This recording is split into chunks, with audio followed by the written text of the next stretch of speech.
எல்லாமே பிச்சு உதறிட்டாங்க. தலைதான் mass mass super. Fight scene எல்லாமே வர மாதிரி. விடாமுயற்சி ஃபேனை வந்து சாட்டிஸ்ஃபேக்ஷன் பண்ணல. ஆனா வந்து குட் பேட் அக்லி பக்காவா சாட்டிஸ்ஃபேக்ஷன் பண்ணி எல்லா ஃபேனையும் இன்னைக்கு தியேட்டர்ல ஆட வச்சனா அது ஒரே காரணம் ஆதிக் ரவிச்சந்திரன் மட்டும்தான். படம் பக்கா, படம் பிளாக் பஸ்டர். பட்டைய கிளப்பிட்டாங்க, எல்லாமே இருக்கு, ஒருக்கிட்டாங்க படம். புரியல படம் இல்ல மாசப்பு 2 மணி நேரம் மாசப்பு செதுக்கிட்டாங்க. ஆதிக்கு அவரெல்லாம் வச்சு கும்பிடணும். God bless you. படம் வந்து ட்ரைலரை விட நல்லா இருந்துச்சு. ஏன்னா ட்ரைலரே நல்ல படம், அதனால நல்லா இருந்துச்சு. இருந்தாலும் பார்த்தீங்கன்னா லோகேஷ் கனகராஜ் வந்து விக்ரம் சார், இது கமல் சாருக்கு வந்து ஒரு படம் பண்ணாப்புல, விக்ரம்னு ஒரு படம். அந்த படம் எப்படி இருந்துச்சுன்னு கேட்டீங்கன்னா full and full fan boy moment. யார்ட்டையாவது விக்ரம் படத்தோட கதை சொல்லுங்கன்னா ஒரு பயலுக்கு எதுவுமே தெரியாது. ஏன்னா அந்த மாதிரி இருந்துச்சு. அதே மாதிரி இந்த படத்துலையும் கதைலாம் ஒன்றுமே இல்லை. அஜித்தோட ஃபேன் ஆர்த்திக்கு வந்து அஜித் சாரை எப்படிலாம் பண்ண முடியுமோ அந்த அளவுக்கு பண்ணியிருக்காப்ல. ஃபர்ஸ்ட் ஹாஃப் பொறுத்தவரை ரொம்ப ஸ்லோவாக தான், ரொம்ப பெருசாக ஒன்றும் இல்லை. ஆனால் இன்ட்ரோவில் பார்த்தீங்கன்னா தளபதியோட dialogue I am waiting start பண்ணுறோம்ல, அங்கேருந்து ஃப்ரேம் சூடு பிடிக்குது. நம்மளை வெளியே அனுப்புற வரை நம்ம சிரிச்சிட்டு காமெடியாக வரலாம். லாஸ்ட்டில் வந்து பார்த்தீங்கன்னா எண்டு கிரெடிட்ஸ் வரும்போது கூட ஒரு சாங்கை போட்டு வைப் பண்ணி கலக்கிருக்காங்க இங்கே ஃபுல்லாக. செகண்ட் ஹாஃப்ல வந்து ஒரு போர்ஷன் கூட நின்று டைலாக் பேசுறதுக்குலாம் வேலையே இல்லை. எல்லாம் ஹை ஸ்பீட் ஷாட்டு, கன்னு, அது இது. ஒரு கஸ்டமைஸ்டு கார் ஒன்று பார்த்துட்டோம், மங்காத்தா மாதிரி. அந்த கார் வந்து பறக்குது. திடீர்னு பார்த்தீங்கன்னா கிட்டத்தட்ட ஒரு 200 பேர் சுற்றிடுறாங்க, என்ன செய்யணும்னு தெரியாது. அப்போ கஸ்டமைஸ் பண்ணுறாரு காரை. மேலேருந்து பார்த்தீங்கன்னா ஸ்டன் கன் தூக்குது, இந்த பக்கம் ஒரு AK-47, இந்த பக்கம் AK-25, எல்லாம் போட்டு ரவுண்ட் அடிச்சு சுற்றி காலி பண்ணுறாங்க. அதெல்லாம் வந்து வேற லெவலு. கொஞ்சம் கூட அஜித் படத்தில் எதிர்பார்க்காது. கதை கண்டிப்பாக கிடையாது, தயவு செய்து தேடாதீங்க. ஏன்னா ஃபேன்ஸுக்குள்ள மூமெண்ட்டுக்குள்ள இது ஒரு சின்ன லைனை வச்சுட்டு பண்ணுறாங்க. மயனங்கார தேவையில்லாமல் ஜெயிலுக்கு போயிடறான். அவனை கொண்டு போனது யாரு? Fan moment. கண்டிப்பா ஃபேன் மூமெண்ட்ஸ் தான் இந்த படத்துல கலக்கிருக்காங்கன்னு சொல்ல முடியும். அர்ஜுன் தாஸ் நல்லா பண்ணிக்கிறாரு. தேவையில்லாம டபுள் ரோல் கொடுத்த ஒருவேளை ஃப்ரெண்டா இருப்பார்னு நினைக்கிறேன். அவ்வளோ ஒரு வீட்டான கேரக்டர் வந்து கொடுத்துருக்காப்ல. அவன் நல்லா தான் பண்ணியிருக்காப்ல. நம்ம இல்ல அஜித் சாருக்கு வில்லன் தான் வேற. நாங்க எதிர்பார்த்த வில்லன் அஜித் சார் வேற, அதுக்குள்ள வில்லன் வேற இல்லையா? ஒரு சின்ன பையன் வந்து வில்லனா வரும்போது வந்து கொஞ்சம் இது பண்ண மாதிரி இருக்கு. மற்றபடி எல்லாமே அதே படம் வந்து மியூசிக் வந்து ஜிவியா அனிருத்தான்னு சொல்ற அளவுக்கு பயங்கரமா போட்டிருக்கு. ஃபர்ஸ்ட் ஹாஃப்ல 2 சாங் ரீமிக்ஸ் போட்டிருக்காங்க, ரெண்டுமே ஒட்டல. செகண்ட் ஹாஃப்ல போட்ட 3 ரீமிக்ஸ் சாங்கும் வேற லெவல்ல பண்ணி கனெக்ட் ஆச்சு. எந்திரிச்சு ஆடுற மாதிரி இருக்குது. கண்டிப்பா அந்த 5 நாள்ல 300 கோடி கலெக்ஷன் எடுத்துவாங்க. அதுக்கப்புறம் போறது வந்து தள்ளணும். ஆனாலும் வந்து ஃபேன்ஸ் காணப்படும். இல்லை ஃபேமிலி ஆடியன்ஸ்க்கு பிடிக்கும். ஃபேன்ஸ்க்கு என்ன படம் வந்தீங்கன்னா ஃபேமிலி ஆடியன்ஸ்னா 2 பேர் பையன் கூட்டு வராங்க. அவங்க சீக்கிரம் சரி இவனுக்காண்டி போயிட்டு வரலாம்னு சொல்லிட்டு தான் இருக்கும். ஃபைட் சீக்வன்ஸ் நல்லா இருக்கு. அவட ஆக்ஷன் ட்ராமா தானே, என்ன இதெல்லாம் கேட்க எதுக்கு ஆக்ஷன்லாம் தெரியாது. ஒரு கேங்ஸ்டர் என்ன செய்யறாரு, அவர் வந்து விட்டுட்டு இருக்கிறாரு, மைனுக்காண்டி விடுறாரு. இனிமேல் கேங்ஸ்டர் தொழிலை தொடக்கூடாதுன்னு சொல்லிட்டு அவரை வாலிட்டு சரண்டு ஜெயிலுக்கு போறாரு. கடைசியாக பார்த்தா மைனுக்கே ஆபத்து. அப்போ மறுபடியும் திரும்ப கேங்ஸ்டர் ஆகுறாரு. அதான் படம். சிம்ரன் செம்ம, வர்ற ட்ரிப்பும் செம்ம வைப்ஸா இருக்குது. அந்த தொட்டு சுல்தானா அவங்க பாட்டு தானே. ஸோ அவங்க வர இதெல்லாம் ரொம்ப நல்லா இருக்கு. ஒரு நல்ல அவங்களும் ஒரு அசசின்ஸாக இருக்காரு. பிரசன்னா நல்லா பண்ணியிருக்காரு, அவரோட ரோலை கரெக்டாக பண்ணியிருக்காப்ல. சுடில் வந்து வேற லெவலில் பண்ணியிருக்காப்ல. நம்ம அந்த படத்தை விட ஜெயிலர் படத்தை விட நம்ம நல்லா பண்ணியிருக்காரு சொல்லணும். இல்லை படம் லேக், ஃபர்ஸ்ட் ஹாஃப் லேக் தான், ஒன்றுமே இல்லை. அங்கே இன்டர்வெல்ல ஸ்டார்ட் ஆகும்போது தான் அது படமே ஹைப்பாகி போயிட்டு இருக்குது. ஃபர்ஸ்ட் ஹாஃப் வர என்ன ஏதுன்னு தெரியாம. இல்லை இது ஓகே தான். ஏன்னா இதை விட கீழே இதை விட ஓவர் டூ பண்ணோம்னா படம் கீழே போயிடும். கரெக்டாக லிமிட்டாக பண்ணியிருக்காங்க. 2 hours 13 minutes full and full Ajith சாரை பார்க்கலாம். திரிஷா கூட அவ்வளோ வேலை கிடையாது, சிம்ரனுக்கு அவ்வளோ வேலை கிடையாது, அர்ஜுன் தாஸ்க்கு அவ்வளோ வேலை கிடையாது. ஃபுல் அண்ட் ஃபுல் அஜித் சாரை வச்சு நல்லா பண்ணியிருக்காங்க.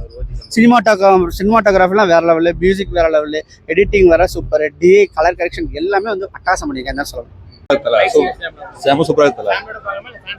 எல்லாம் பார்க்கலாம் ப்ரோ, வேற லெவல் ப்ரோ. படமே வேற லெவல் ப்ரோ. 62 படத்தையும் ஒரே படத்துல கொண்டு வந்துட்டாரு ப்ரோ. நல்லா இருக்கு, சூப்பரா இருக்கு. ரொம்ப ஃபைட் எல்லாம் சூப்பர், செம்ம மாசம். படம் வேற லெவலுங்க. ஃபேன் பேஸ் மூவிங்க. படம் ஆவரேஜ் தான், உண்மையிலே ஆவரேஜ் தான். ஆனா வந்து ஃபேனுக்கு வந்து ஹை டேக் டக்கரான படம். ஆவரேஜ்னு சொல்றல, இது யாருக்காக எடுத்த படம்? Fan facing movie. உண்மையிலே ஒவ்வொரு நிமிஷமும் ஒரு நிமிஷம் கூட நான் சீட்ல உட்காரவே இல்லை. இவருக்கே தெரியும், எல்லாருக்குமே நானும் உட்காரல தான். ஒர்த்துனே மூவி, ஒர்த்துனே யாரை நம்பாங்க என்ன வேணான்னு சொல்றீங்க. ஒர்த்துங்க மூவி, இப்போ பசங்களுக்கு ஏத்த மாதிரி இருக்கு. அஜித்தோட மூவி வந்து இப்போ உள்ள பசங்களுக்கு ஏத்த மாதிரி இருக்கு. போனமா பார்த்தமா ஜாலியா இருக்கு. பண்ணிருக்காப்ல, எங்களுக்கு பிடிச்சிருக்கு. ஓகே தான், சூப்பரா இருக்கு. தல எப்போ தலதான் சூப்பரா வெறித்தனம் தெளிவா, வெறித்தனம் என்ன தெளிவா, எல்லாம் நல்லா இருக்கு தெளிவா. ஆதிக்கு இந்த ஃபேன் பாய் சம்மதி கீஸ்டா போல. 2020 நம்ம தான் ப்ரோ. God bless you மாமி. ஆஸ்கர் படம் செம்மையா இருக்கு ப்ரோ.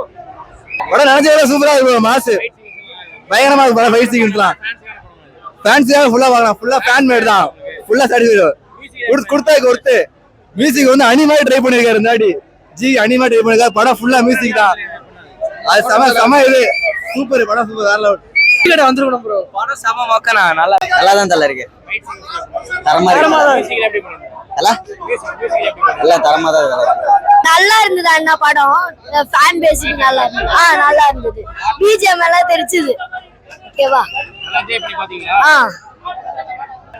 வேற லெவல்னா இதுனா பக்காவா ஜிபிஜன வேற லெவல்ல இருக்கு எல்லாமே சூப்பர் ஓ வேற லெவல்ல இருக்கு ப்ரோ படம் வேற லெவல்ல பயங்கரமா இருக்கு ப்ரோ அல்டிமேட்டா இருக்கு படம் நல்லா வேற லெவல்ல படம் நல்லா இருக்குண்ணா கொளுத்தி போட்டாருண்ணா தியேட்டர் ஆதி வர்ற மாதிரி நான் ஒண்ணு ரத்தமா சீன்லதான் படமே படம் தல தரிசனம் சொல்லலாம் ஸ்டார்டிங்ல இருந்து எண்ட் வரைக்கும் பயங்கரமா இருக்கு அவர் போட்டு வர ட்ரெஸ் எல்லாம் ரொம்ப ரொம்ப பயங்கரம் சூப்பரா இருக்கு எல்லா ஆக்ஷன் சீன்ஸ்லாம் வேற மாதிரி எப்படி இந்த மாதிரி யோசிச்சாருன்னே தெரியல டைரக்டர் ரொம்ப ரொம்ப பயங்கரம் ஸ்டார்டிங்ல இருந்து எண்ட் வரைக்குமே ஃபுல்லா பயங்கர வைப் தான் ஆடியன்ஸ் யாருமே உள்ள உட்காரவே இல்லை சீட்ல எப்படின்னா நம்ம மாஸ் அஜித் தானே எதிர்பார்ப்போம் ஃபுல்லாவே மாஸ் அஜித் தான் ஸ்டார்டிங்ல இருந்து எண்ட் வரைக்கும் படம் பயங்கரம் அஜித் சார் மியூசிக் சூப்பரா இருக்கு செம்மையா இருக்கு காட் பிளஸ் யூ மாமா சாங்லாம் ரொம்ப ரொம்ப சூப்பரா இருக்கு நான் அஜித் சாருக்காக ஒரு 2 பாட்டு ரெடி பண்ணிருக்கேன் அதை பாடிடலாம் good bad ugly good bad ugly bad good bad good ugly ugly good bad ultimate star Ajith பேரு அஜித்